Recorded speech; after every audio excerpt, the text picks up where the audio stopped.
ഇനി ഇതേപോലുള്ള പഴന്തുണികളൊക്കെ നമ്മുടെ വീട്ടിലുണ്ടെങ്കിൽ ഒന്നും കളയണ്ട കേട്ടോ. നമുക്ക് നല്ല രീതിയിൽ ഒരു പോട്ടി മിക്സ് ഉണ്ടാക്കാം. അപ്പം അതിന് ഏറ്റവും നന്നായിട്ടുള്ളതാണ് ഈ ഒരു പഴന്തുണികൾ കേട്ടോ.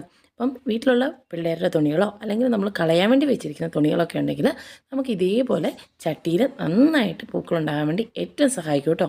അതേപോലെ തന്നെ ഭാരം വളരെ കുറവായിരിക്കും. അപ്പം അതെങ്ങനെയാണെന്നാണ് ഇന്നത്തെ വീഡിയോയിൽ കാണിക്കുന്നത്. അതേപോലെ തന്നെ നമ്മുടെ ചാനൽ ഇതുവരെയായിട്ട് സബ്സ്ക്രൈബ് ചെയ്യാത്ത ഏതെങ്കിലും കൂട്ടുകാരുണ്ടെങ്കിൽ ഒന്ന് സപ്പോർട്ട് ചെയ്തേക്കണേ. ഒപ്പം നിങ്ങളുടെ വിലയേറിയ അഭിപ്രായങ്ങൾ എന്തു തന്നെയാണെങ്കിലും കമൻ്റായിട്ട് അറിയിക്കാനും വീഡിയോ ഇഷ്ടമാണെങ്കിൽ ലൈക്ക് ചെയ്യാനും മറ്റുള്ളവരിലേക്ക് ഷെയർ ചെയ്യാനും മടി കാണിക്കരുത്. അപ്പോൾ നമുക്ക് വേഗം വീഡിയോയിലോട്ട് പോകാം. അതിനുവേണ്ടി ആദ്യമേ തന്നെ നമ്മൾ എടുക്കുന്നത് ഇതേപോലുള്ള തുണികളാണ് കേട്ടോ.